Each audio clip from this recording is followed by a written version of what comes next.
Hello everyone, so welcome back to the daily scan initiative.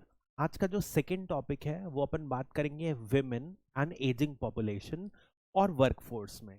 अब यदि traditionally आप देखोगे एक टर्म होता है labour force participation ratio. This is known as this is LFPR। Okay, अब ये एक बहुत इंपॉर्टेंट मैट्रिक होता है किसी भी इकोनॉमी के लिए। इसका मतलब क्या होता है? टोटल पॉपुलेशन में से कितने परसेंटेज ऑफ लेबर पॉपुलेशन है। This is the meaning of this metric. तो यदि आप इस इंडिकेटर को मेन के लिए देखोगे तो अलग अलग कंट्री के हिसाब से 70 से 80% in the working age group main जो रहते हैं लेबर फोर्स में पार्टिसिपेट करते हैं। वही डेवलपिंग कंट्रीज जैसे कि इंडिया में 24% है ये LFPR फॉर फीमेल्स। ठीक है, लेकिन यही मैट्रिक यदि आप डेवलप्ड कंट्रीज देखोगे या even for that matters other developing countries जैसे कि नेपाल है, ब्राजील है, जो हमारे काउंटर पार्ट या हमसे पिछड़े हैं, या इवन बांग्लादेश, उनका जो female labour force participation rate है काफी ज्यादा है। अब इसी मैट्रिक को अपन समझेंगे कि आगे की सिचुएशन में ये कैसे चेंज होगा। So this is the topic. Now this article was taken from women in India's labour market. ये मिंट का एक आर्टिकल था। और यदि अपन सिलेबस के तौर पर देखें तो ये GS1 में एक important topic role, of women and women's विमेन्स ऑर्गेनाइजेशन और पॉपुलेशन। तो यूपीएससी बहुत बार ऐसा करता है कि दो टॉपिक्स को मिला के पूछता है। तो यहां पर एक टॉपिक है पॉपुलेशन, जिसमें सबसे एक काइंड ऑफ यूपीएससी का फेवरेट रहा है in the recent times, ageing population. और दूसरा टॉपिक है labour force participation ratio of females. ये दोनों को टॉपिक को मिला के ये आर्टिकल इस बारे में बात करता है। तो in the context of the ageing India, how will labour force participation ratio of females get impacted in India? This is the meaning of this article and we'll study about it. तो सबसे पहले एक introduction के लिए, अभी का जो Nobel economics prize मिला है वो गया है क्लॉडिया गोल्डन को। रिसेंटली अभी अभी अनाउंस हुआ है। अब इनके बहुत सारे वर्क में एक वर्क ऐसा था जो फीमेल लेबर फोर्स पार्टिसिपेशन किया। इन्होंने एक kind of general metric draw की। हालांकि ये वर्क यूरोपियन सेंट्रिक था, लेकिन बाद में पाया गया है, to be precise Anglo America centred था ये, लेकिन पाया ये गया है कि ये कर्व जो है ये सभी ऑल ओवर द वर्ल्ड ये इस तरीके का कर्व होल्ड ट्रू करता है। तो देखिए यहां पर ये है फीमेल लेबर फोर्स पार्टिसिपेशन, ठीक है, on the Y axis, and on the X axis you have the time period. तो आप देखोगे इनिशियल टाइम पीरियड में फीमेल लेबर फोर्स पार्टिसिपेशन काफी हाई है, फिर ग्रेजुअली गिरता जा रहा है, एंड देन आगे टाइम देखोगे तो बढ़ेगा। सिंपल शब्दों में ये ऐसे रहा, and then it is to be rising. इस तरीके का curve female labour force participation rate का है, एंड दिस इज टाइम। ये वाले पीरियड में प्रिमिटिव एग्रीकल्चर था, प्रिमिटिव टाइम्स था। इन एग्रीकल्चर यदि आपको पता होगा अभी भी एक फिनोमिना विटनेस किया जा रहा है, उसका बोला जाता है फेमिनाइजेशन ऑफ एग्रीकल्चर। मतलब क्या होता है इस फिनोमिना का? नॉर्मली यदि आप गांव में जाएंगे तो जो मेल काउंटर पार्ट होते हैं वो हायर इकोनॉमिक पोटेंशियल, जैसे कि मैन्युफैक्चरिंग हो गया, जैसे कि सिटीज में माइग्रेट आउट कर जाते हैं और ये हायर पेइंग जॉब ले लेते हैं, हायर पेइंग जॉब। अब होता क्या है इससे, जो लेस रेन्यूमरेटिव जॉब्स रहते हैं जैसे कि एग्रीकल्चर, वो कौन करता है? वो फीमेल्स करती हैं। इसीलिए फेमिनाइजेशन ऑफ एग्रीकल्चर एक फिनोमिना है जो आज के टाइम पर देखा जा रहा है। तो एग्रीकल्चर जहां पर भी डोमिनेंट है वहां पे फीमेल लेबर फोर्स ज्यादा पार्टिसिपेट करती हैं। जैसे ही इंडस्ट्रीज की तरफ इकोनॉमी ट्रांजिशन करती है, आप देखोगे विमेन का जो लेबर में पार्टिसिपेशन रेट है कम हो जाता है। और जैसे ही सर्विस की ओर बढ़ती है तो अगेन, और या तो आप इसे डेवलपमेंट के टर्म्स में यदि समझेंगे तो यहां पर लिटिल डेवलपमेंट और primitive development, to development and developed society. Developed society में अगेन जैसे कि एग्जांपल हो गया ये यूएसए, यहां का एग्जांपल हो गया अफ्रीकन कंट्रीज जैसे कि सूडान, साउथ सूडान, अगेन वहां पर पार्टिसिपेशन ऑफ विमेन ज्यादा है। कंट्रीज जहां पर इंडस्ट्री डोमिनेटिव है या तो जो ट्रांजिशन ऑफ डेवलपमेंट में है उनमें थोड़ा सा कम हो रहा है। एंड देन फाइनली जो डेवलप्ड कंट्रीज हैं, जो सर्विस डोमिनेटेड कंट्रीज हैं, उनमें फीमेल का पार्टिसिपेशन बहुत ज्यादा है। कुछ इस तरीके का उन्होंने कर्व यूएस के लिए ड्रॉ किया था। अब ये मैं आपको बता रहा हूं लेबर फोर्स पार्टिसिपेशन रेट जो है फीमेल्स का इन केस ऑफ इंडिया। यदि आप इंडिया में देखोगे तो इंडिया में 1990s में ये करीब करीब 28% था, फिर ये बढ़कर 2000 में अपनी पीक में पहुंचा जब ये 30% के आसपास हुआ। एंड देन फाइनली ये गिरते गिरते गिरते, कैन यू सी दैट, 2018 में ये 21% 21% हो गया और 2021 से ये बढ़ रहा है फिर से। ठीक है, यहां पर एक चीज और समझने की बात है। देखो क्या होता है, विमेन काम कब करेंगी, जब, यदि अपन समझते हैं सबसे पहले उनकी एजुकेशन बढ़ेगी, एजुकेशन क्वालिफिकेशन होगी तो वो बढ़ेंगी। दूसरी चीज, यदि फैमिली प्लानिंग बढ़ेगी, फैमिली प्लानिंग बढ़ने से क्या होता है कि कॉन्ट्रासेप्टिव्स की अवेलेबिलिटी बढ़ेगी। बच्चे कब करना है, कितने करना है, वो विमेन के हाथ में रहेगा। Meaning to say that women empowerment की सिचुएशन आएगी। ऐसी सिचुएशन में क्या होता है कि women labour force will start working, इनको फ्रीडम मिलेगी, ये केवल बच्चे पैदा करने की साइकिल से बाहर निकलेंगी और जब ऐसा होगा तभी वो लेबर फोर्स मार्केट में एंट्री कर सकती है। This is the basic concept. ठीक है, अब इसके बाद होता है जैसे जैसे अपन ने डेवलपमेंट देखा ऑलरेडी, ठीक है, और general education attitude of the society improve करता है तो ये आगे बढ़ता है। ठीक है, तो अब can you see that in the last few years 2018 से we will see that labour force participation rate एक बार फिर से बढ़ रहा है। मतलब ये है कि we can say that India is moving towards development, पहली चीज। या ये भी बोला जा सकता है कि गवर्नमेंट की इनिशिएटिव्स जैसे कि फैमिली प्लानिंग रंग ला रही है। ठीक है, विमेन एम्पावरमेंट वाली इनिशिएटिव्स जैसे कि बेटी बचाओ बेटी पढ़ाओ, इनमें इनके द्वारा जो एटीट्यूड चेंज लाने की सरकार बात कर रही है वो सब पॉजिटिव आउटकम्स लेके आ रहे हैं। ठीक है, so this is a general graph of female labour force participation rate. आप इसे बहुत जगह यूज कर सकते हैं। ठीक है, अब नेक्स्ट आता है, अब एक बात सोचिए, अब इंडिया की जो ओल्ड एज पॉपुलेशन है 60 प्लस वो भी लगातार बढ़ रही है। यदि आप देखेंगे तो 2011 में ये 8.6% थी और according to the UN report by 2050 ये 20% से थोड़ा सा कम रहेगी, 19 पॉइंट समथिंग परसेंट रहेगी। मतलब कि in a span of just 30 to 40 years, 3 to 4 decades के स्पैन पर close to 30 crore 60 plus age population बढ़ जाएगी। अब ये खुद में एक बहुत चिंताजनक इशू है। यदि पर्टिकुलरली अपन इसको समझें female labour force participation rate के हिसाब से, तो इसका मतलब क्या होगा, आप समझो कि विमेन को क्यों काम करने नहीं दिया जाता। एक रीजन ये है कि इनको केयर इकोनॉमी जो रहती है इनको डोमिनेट करती है। व्हाट इज केयर इकोनॉमी, जहां पर ये बच्चों का, children specially under 6 and old age जो 60 प्लस है उनके देखभाल करती हैं। ठीक है, अब आप ये बात समझो कि चिल्ड्रन को करने के लिए अभी इंडिया में क्या है, maternity leave one of the highest है। कितना मिलता है इंडिया में, 26 वीक। ठीक है, लेकिन क्या ओल्ड एज के केस में कोई लीव दिया जाता है, नहीं दिया जाता। क्या कोई लीगल प्रोविजन है, नहीं दिया जाता।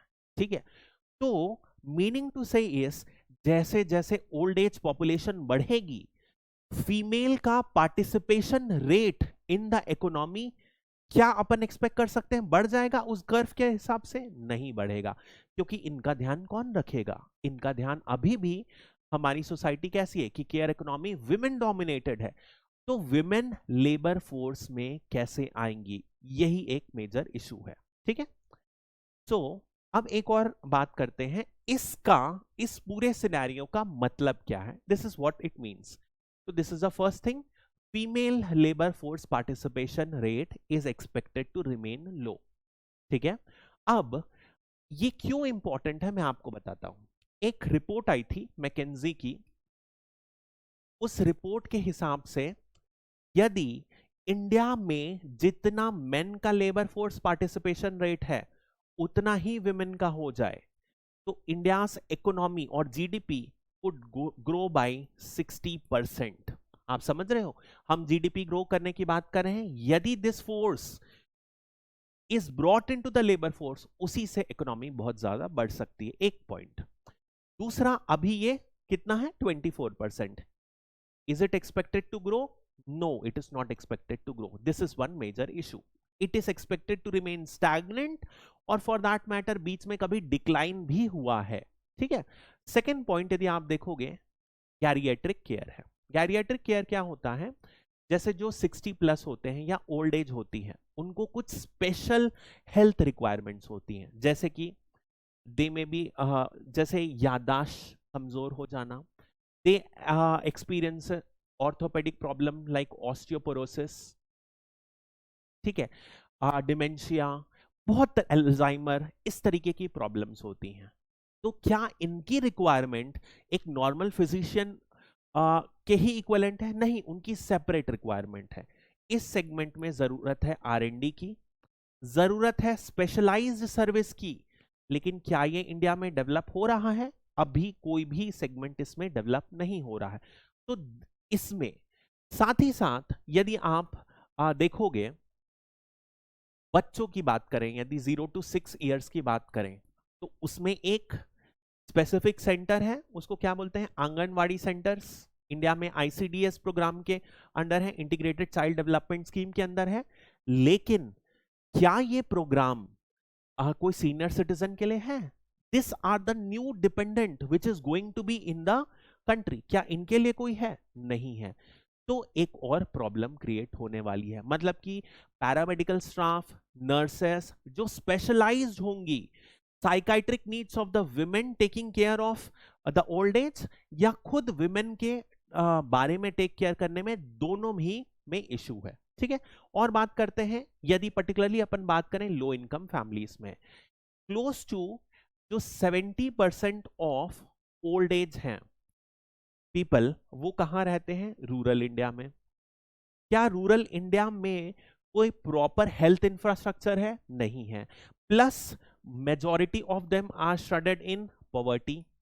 एक एस्टिमेट ये बोलता है कि 20% जो इंडिया में ओल्ड एज पीपल हैं, उनके पास कोई भी इनकम अर्निंग का सोर्स नहीं है। They are totally dependent on others, ना कि पेंशन, ना कि सोशल सिक्योरिटी, कोई भी ना किसी तौर की इनकम है।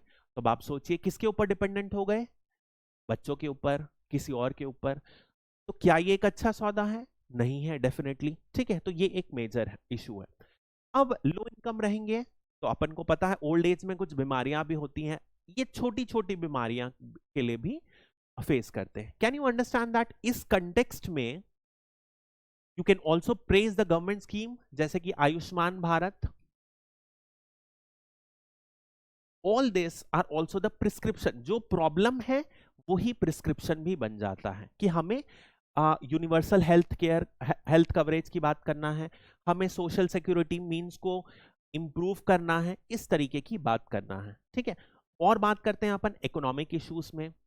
तो इकोनॉमिक इश्यूज अभी मैंने बताया कि एक मेजर इशू क्या होता है। अब देखो, there is one curve known as population pyramid. ठीक है, पॉपुलेशन पिरामिड कैसे रीड करते हैं मैं इसको बताता हूं। सो दिस सेगमेंट, जो नीला वाला सेगमेंट है वो मेल का है, और जो रेड सेगमेंट है वो फीमेल का है। पॉपुलेशन स्टैंड करती है 0 से 100, एंड जो राइट ये जो एक्सिस में, वाई एक्सिस में दिया है, this are the age groups. अब होता क्या है, यहां पर हर एज ग्रुप 0 से 4 में कितने हैं, इतने। ये एक प्रोपोर्शन रिप्रेजेंट करता है। तो यदि आप इंडिया का 2015 में पॉपुलेशन पिरामिड देखोगे तो can you see that it is kind of pyramidal structure, इस तरीके का। मतलब कि ये वाला पोर्शन जो यंग पॉपुलेशन है वो ज्यादा है, और इस पोर्शन को यदि आप देखो, ये यहां से मैं 20 से 24 से लेकर 40 से 44, कैन यू सी दैट ये एक बहुत सिग्निफिकेंट पोर्शन होल्ड करता है। इसीलिए यदि आप नरेंद्र मोदी जी की भाषण सुनते होंगे, 65% of the population is under 35 years of age, working population, ये इसी को रिप्रेजेंट करते हैं, ये वर्किंग पॉपुलेशन है। लेकिन यदि अपन 2050 का कर्व देखें तो ये वाला जो पॉपुलेशन है ये तो है अच्छा खासा, लेकिन can you see that 60 plus के अराउंड भी एक सिग्निफिकेंट सेक्शन, अभी अपन ने देखा 20% करीब हो जाएगा, और ये वाला सेगमेंट नैरो हो जाएगा। तो the population curve in 2050 would represent something like this, ठीक है, ये 2050 में रहेगा। It is kind of semi cylindrical kind of structure, कुछ ऐसा होगा, ऊपर पिरामिडल नीचे कुछ इस तरीके का स्ट्रक्चर होगा। तो इस स्ट्रक्चर में प्रॉब्लम क्या है, यदि जो वर्किंग पॉपुलेशन है, जो मान लो आप 18 से 60 की एज में है, यदि ये कम होती है और डिपेंडेंट पॉपुलेशन बढ़ती है, तो इससे क्या होता है, काम करने का जो वर्कफोर्स है, जो इकोनॉमी में काम करेंगे, आगे बढ़ाएंगे, वो कम होता है। यदि वो कम होता है तो इसका क्या इंपैक्ट होगा, डायरेक्टली इंपैक्ट ये होगा कि जीडीपी ग्रोथ जो है इंक्रीज करना प्रॉब्लमैटिक हो जाएगा, बढ़ाया नहीं जा सकता। ठीक है, तो यही इशू को ये बता रहा है यहां पर। नेक्स्ट एक और मुद्दा है, जैसे अपन ने अभी आयुष्मान भारत की बात करी, वैसे ही लो इंश्योरेंस, हेल्थ इंश्योरेंस यदि आप देखोगे तो 2% है केवल एल्डरली जिनके पास हेल्थ इंश्योरेंस है। इसका डायरेक्ट मतलब क्या हुआ, 98% सीनियर सिटीजन्स के पास कोई भी हेल्थ इंश्योरेंस नहीं है। मतलब कि कोई भी बीमारी होती है तो उन्हें अपने आउट ऑफ पॉकेट से खर्च करना पड़ेगा। इसका मतलब क्या हुआ, they are liable to be driven into poverty, और सीनियर सिटीजन में बीपीएल, बिलो पॉवर्टी लाइन, एक सिग्निफिकेंट इशू है। ठीक है, इसके अलावा यदि अपन बात करें तो एक फिनोमिना है nuclearization of family. Nuclearization of family क्या हो रहा है, जॉइंट फैमिलीज जितनी भी हैं वो डिसइंटीग्रेट करके हो रही हैं न्यूक्लियर फैमिलीज। इसी फिनोमिना को बोला जाता है न्यूक्लियराइजेशन। इसकी वजह से क्या हो रहा है कि जो ओल्ड एज पीपल घर में पहले जॉइंट फैमिलीज में एक साथ रहते थे, अब वो गांव में, शहर में अकेले रह रहे हैं। इस वजह से एक मेजर इशू क्या होता है कि उनको हेल्थ इश्यूज होते हैं, जैसे साइकाइट्रिक इश्यूज, उनके बेसिक नीड्स का कोई ध्यान नहीं रख पाता है। साथ ही साथ एक मेजर इशू बन जाता है सिक्योरिटी थ्रेट। ठीक है, इसके लिए भी अपन को पॉलिसी कंसिडरेशन देना है। यदि आप क्राइम पेट्रोल वगैरह देखोगे तो ओल्ड एज पीपल में, उनके घरों में बहुत बार अटैक्स होते हैं, बहुत कॉमन है। क्यों, because it's they are easy target, rights. उसके बाद पॉवर्टी की अपन बात कर चुके हैं। ठीक है, नेक्स्ट इज, तो ऐसी सिचुएशन में अपने को करना क्या है, दैट इज वन थिंग।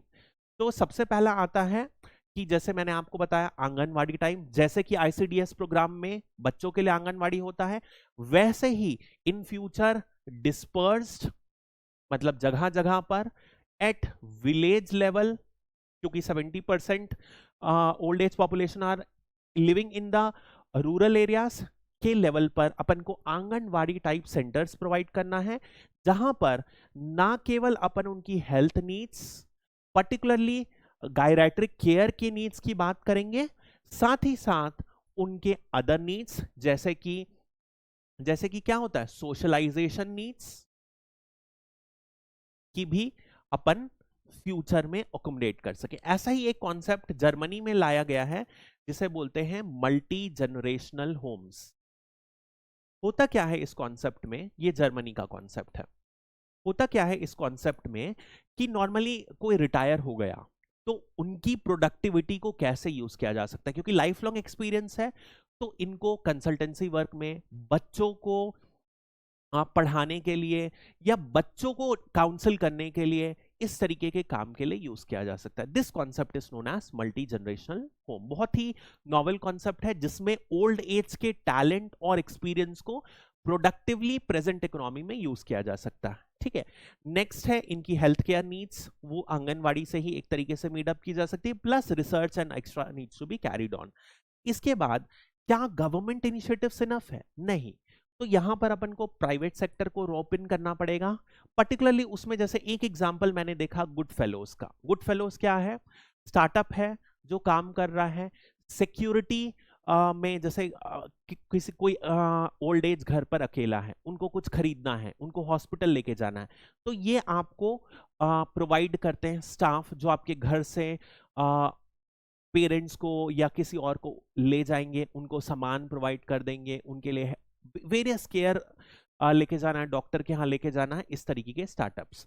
तो at least this could be targeted at the metro cities, at least it could be targeted the elite class, ताकि गवर्नमेंट का प्रेशर कम हो सके। इसके बाद second demographic dividend and retirement age बढ़ाया जा सकता है। रिटायरमेंट एज को बढ़ाया जा सकता है मतलब कि अभी 60 में रिटायर हो रहे हैं, जैसे जैसे अपन देख रहे हैं लाइफ एक्सपेक्टेंसी जो है वो बढ़ रही है, प्रेजेंटली 70 प्लस हो चुकी है, तो यदि 70 प्लस है तो 60 में रिटायर हो रहा है, is it a good thing? नहीं। तो इकोनॉमिक सर्वे में भी 2021 या 2022 में रिटायरमेंट एज बढ़ाने की बात की गई थी।